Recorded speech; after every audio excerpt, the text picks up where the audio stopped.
Good day. Here are the headlines from the Philippine News Agency. President Ferdinand R. Marcos Jr. stressed the need to boost the development of the Bangsamoro Autonomous Region in Muslim Mindanao to realize the goal of building a Bagong Pilipinas.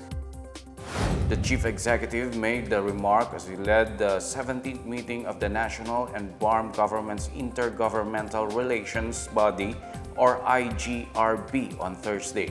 In his speech, Marcos said Bagong Pilipinas would be incomplete without the developing of Bangsamoro region. He cited various programs that could help develop the region, such as Japan's grant aid to support road construction and emergency response. He welcomed the continuing engagement of the United Nations, the Japan International Cooperation Agency, and the European Union with the government. He also praised the Bangsamoro Board of Investments for generating 3.3 billion pesos worth of investments. The president vowed to pursue genuine peace and progress for the Bangsamoro and stressed the need for mutual trust to realize the shared vision for BARMM. For her part, IGRB co-chair and Budget Secretary Amena Pangandaman called for solidarity as she vowed to transform Mindanao from a land of promise into a land of promises fulfilled. President Ferdinand R. Marcos Jr. said the call to separate Mindanao from the Philippines are doomed to fail, calling these moves as a grave violation of the Constitution. In a speech during the commemoration of Constitution Day on Thursday, Marcos rejected the call for Mindanao secession, saying it is a constitutional travesty anchored on a false premise. Marcos said even political leaders, especially from the Bangsamoro Autonomous Region in Muslim Mindanao, are not keen on separating the region from the Philippines. He also stressed that the Constitution calls for a united and undivided country, adding that Mindanao secession is against the goal of Bagong Pilipinas. As the country's leader, Marcos also affirmed his sworn duty to preserve and defend the Constitution and protect the national territory.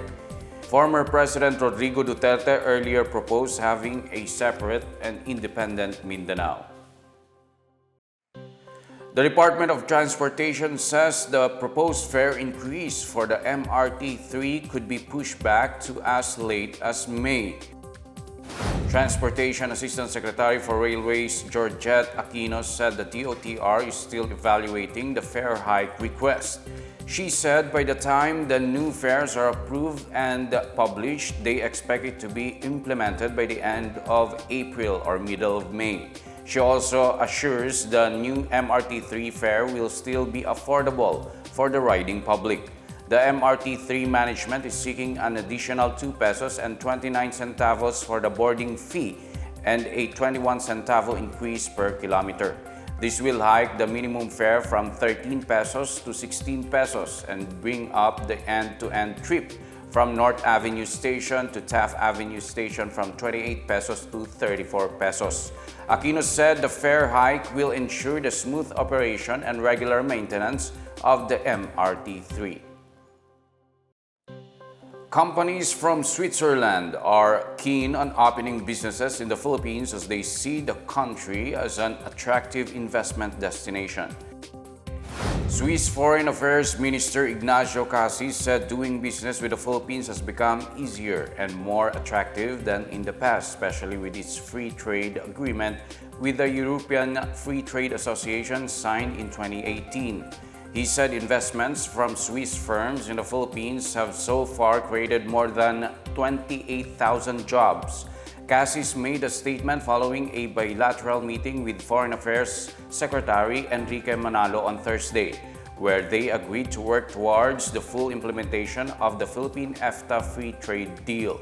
They also tackled the situation in the South China Sea, Switzerland's role in the United Nations Security Council, and its efforts to host a high-level conference on peace in Ukraine. They also discussed the possibility of continuing Switzerland's contribution to peaceful development in the Philippines. Switzerland chaired the Transitional Justice and Reconciliation Commission, which aims to implement the peace agreement in the Bangsamoro region from 2014 to 2021.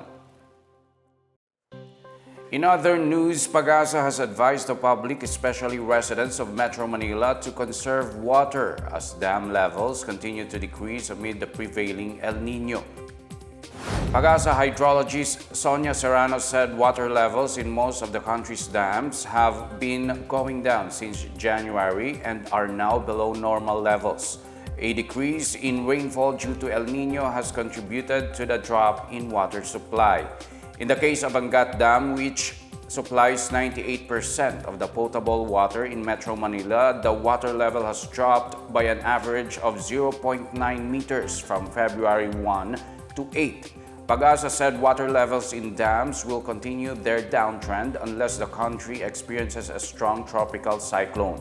Meantime, Serrano advised the public to save water by turning off faucets while not in use, using less water for showering and cleaning, and flushing toilets with recycled water. And that's the latest and the biggest stories on the PNA Headlines. For more news updates, please visit our website pna.gov.ph or our Facebook and X account, Philippine News Agency.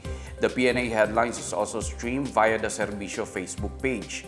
You may also watch the PNA Headlines through the Philippine News Agency's YouTube account via the News and Information Bureau website, nib.gov.ph under PNA News, or on the Facebook page of the Presidential Communications Office or PCO.